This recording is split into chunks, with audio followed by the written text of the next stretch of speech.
How's it going, everyone? All right, I thought I would dig in a little bit today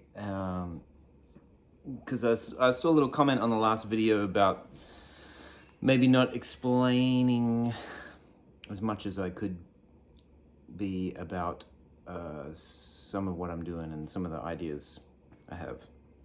So I will try my best to try and break down a couple things. I want to start today with, okay, let's start real simple. Start with the right hand. My theory is you should always have a pick in your hand, even if you're not using your pick. I think you should be able to use a pick. You need to be able to use the pointy end, the shoulder, and you need to be able to use all of your fingers, and you need to be able to put the pick away and just use your fingers. I know that seems like a lot, and it took me years to figure out how to do all of those things subconsciously without thinking about it. But it's a great thing, and I tell everyone that I sit down with, even if you're not using your pick, keep it, figure out where to put it in your fingers so you have easy access to it. Because it just opens so many other doors tonally with your hands to be able to use both and to be able to switch gears quickly. All right, there's that. I thought today I would dig into a little bit of just like hillbilly guitar and how I think about, you know, some of the things that I do when I'm stumbling around looking for stuff.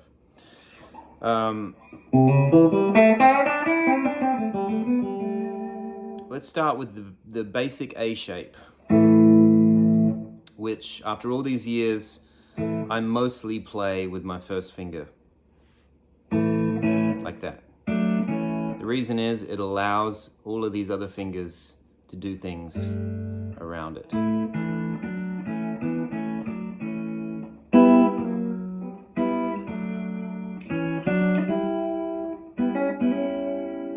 This is something I stumbled on recently.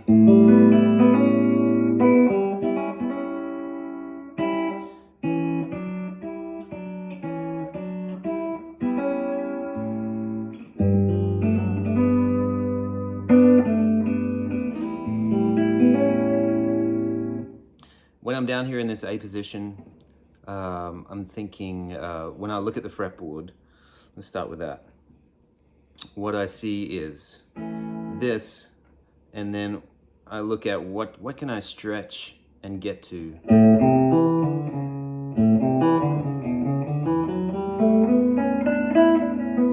Basic major-y sounding things, right? Major 7.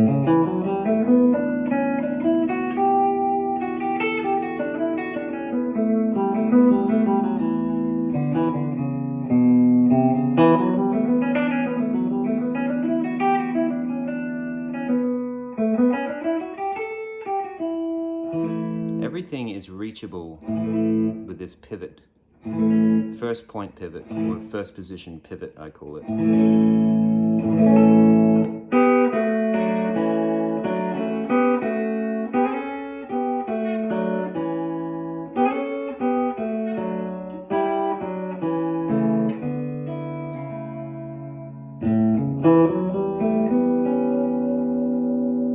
All right, now as you get into, or as I get into, let's say I'm just sitting here noodling and I want to find something that makes me feel something.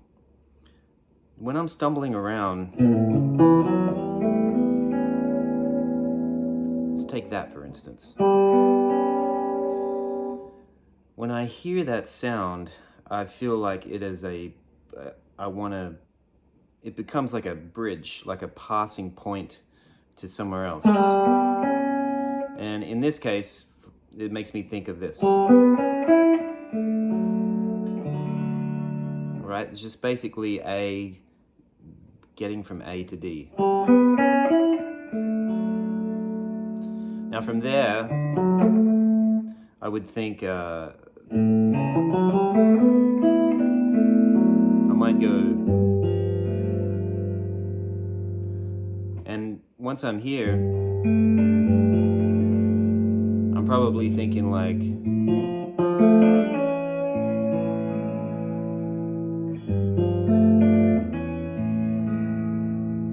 basically when I'm noodling around, I'm trying to find like, it's like liquid melody. What are the notes that kind of fold into the next emotional place, if that makes sense?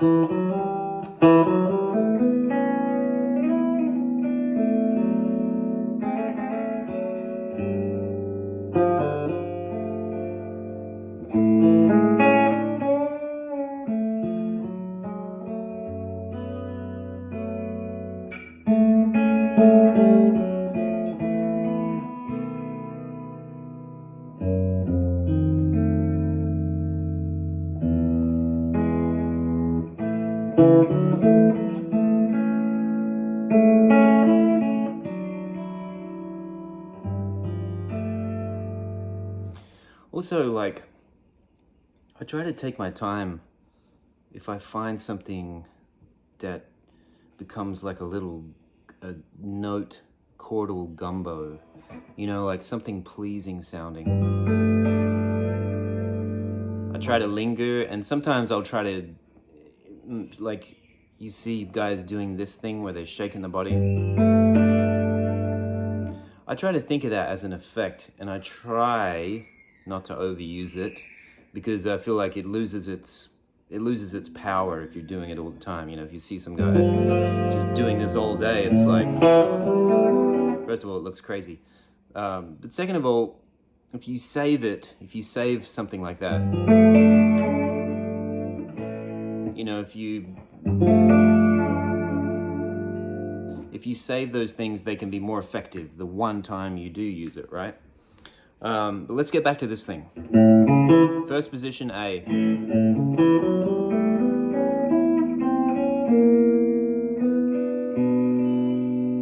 didn't mean to do that, but you can escape by by going to a B minor.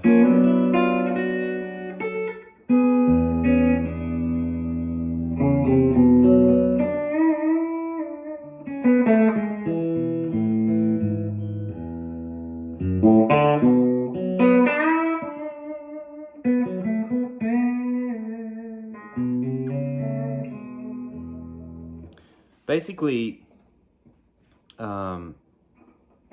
if you just crawl around in this first position, if nothing else, leave the rest of the fretboard alone for a minute, you can find all the chords you need, basically like right here in this first position under your fingers. Buke's got a great name for it. I heard him say it once. I think he calls it economy of motion. It's like everything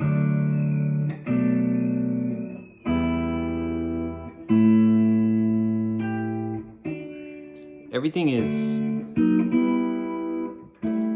super close and accessible. All you have to do is like, you know, like for instance, you could use that as your E minor. When you change the bass note, it becomes a C major 7. But when I'm noodling around,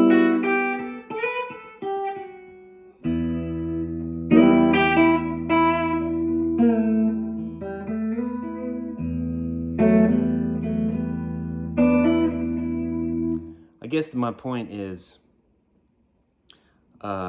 leave all doors open in the way you think about these chords, because one note can be a whole other way to use something familiar.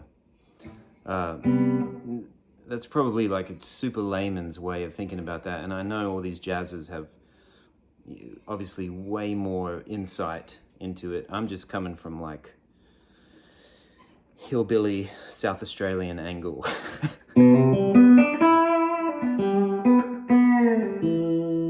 But the way you hit these notes, as much as anything I'm showing you with the left hand, it's probably way more important to work on your tone with your right hand, your tone with your pick.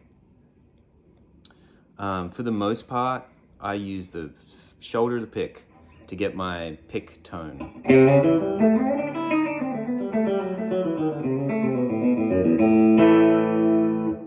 To me, it's fatter than this.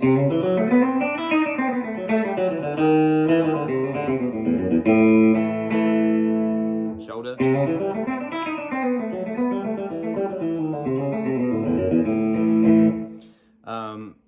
I feel like I have more control because the pick length is longer that way. See that? So I have more physical contact with the pick of my thumb. Sometimes I use my actual nails. Sometimes I use just the fingertips. It just depends.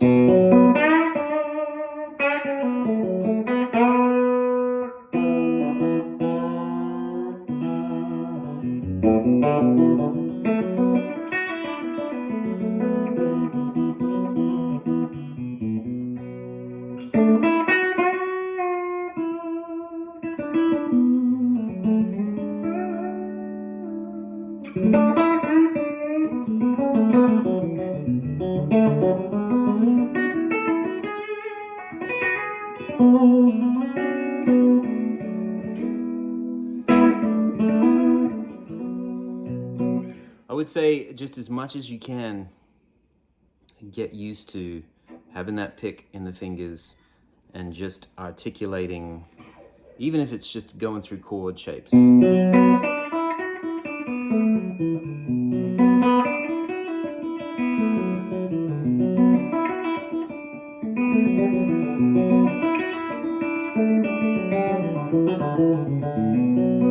And just get used to spidering those strings. I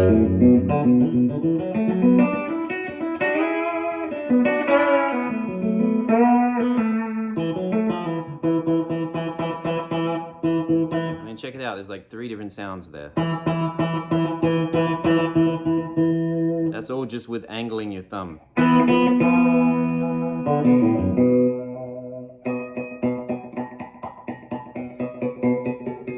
then you've got harmonics.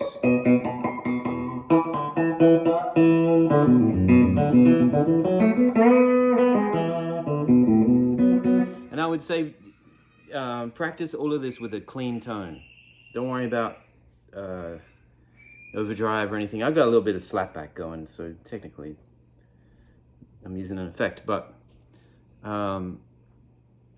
play with a clean tone and really work on getting a good sound with a clean tone, because it's I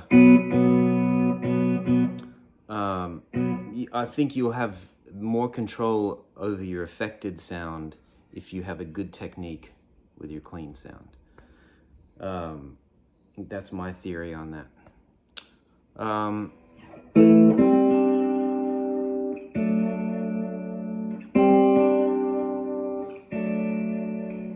When you're hunting around for different sounds, finding suspended sounds is what I like to do.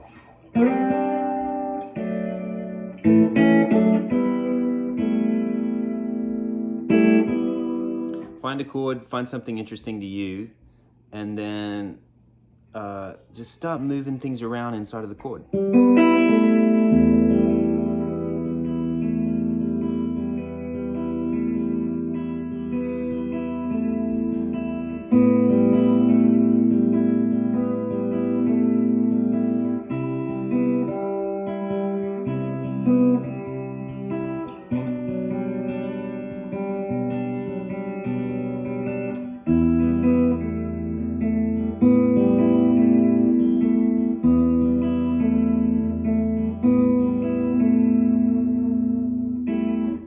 Once you do that, then you're making music. That's pretty much how, when I'm like making those little jams at the beginning of the videos, that's all I do, is I just kind of sit here for 5 or 10 minutes and I just find a little bit of something that means something to me in the moment and that sounds like music to me. And then I'll just loop that, and then I would try to play along with it and find some single note melodies over top of it. But that's really all I'm doing. It's you know, there's no, you could dig into the theory of it, and I really think you should. You should know the names of all these chords and things. I'm working on learning a lot of that stuff. But also it's important to just, even if you take 2 chords,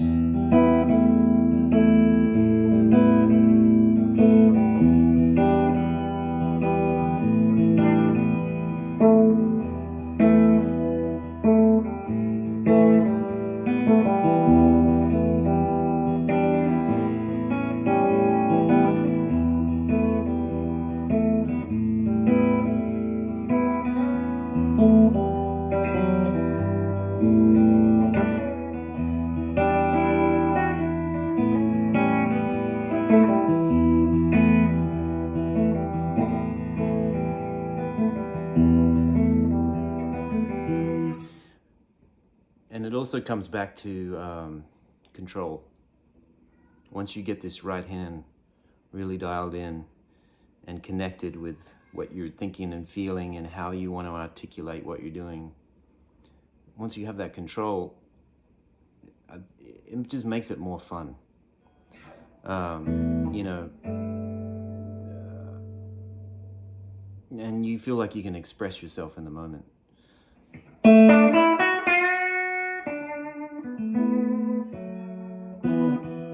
Being able to play one note at 25 different volumes and different velocities, and, you know, being able to play them, make them feel dark, make them sound bright.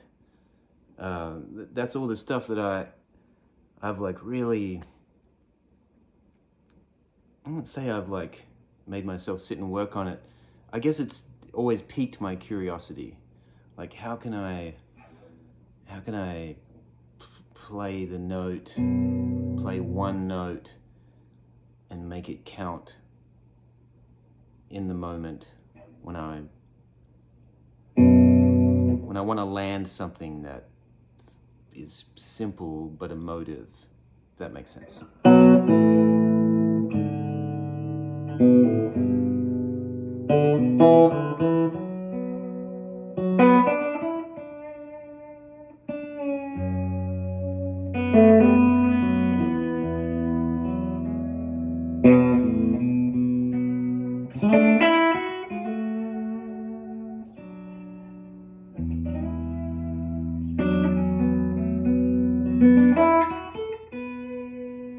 And then all the stuff that, you know, the things you start to figure out with your left hand,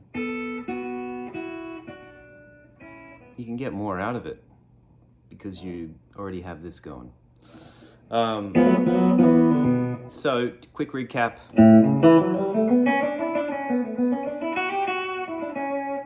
Working on first position stuff out of A. Plant that A and poke around and see what you can reach.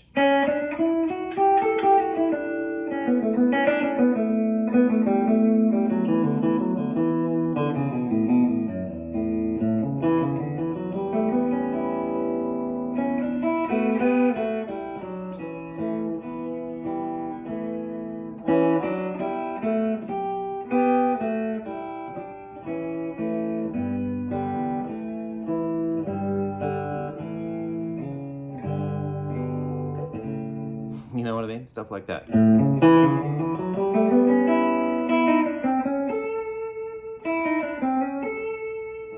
Here's a real quick one for you.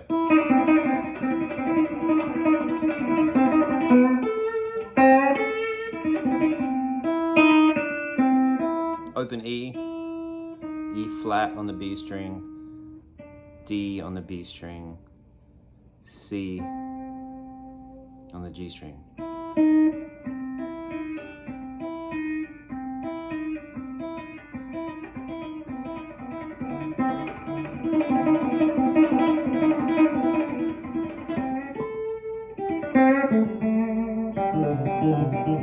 Works down the octave.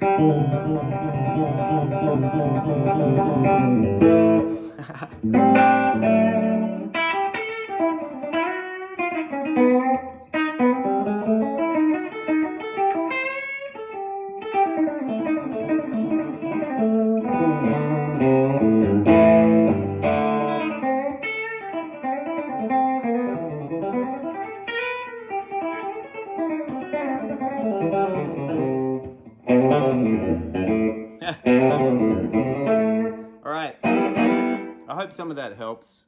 I'll try to do better, just like literally showing stuff in the future. Thanks for tuning in. Happy Thursday. We'll see you soon.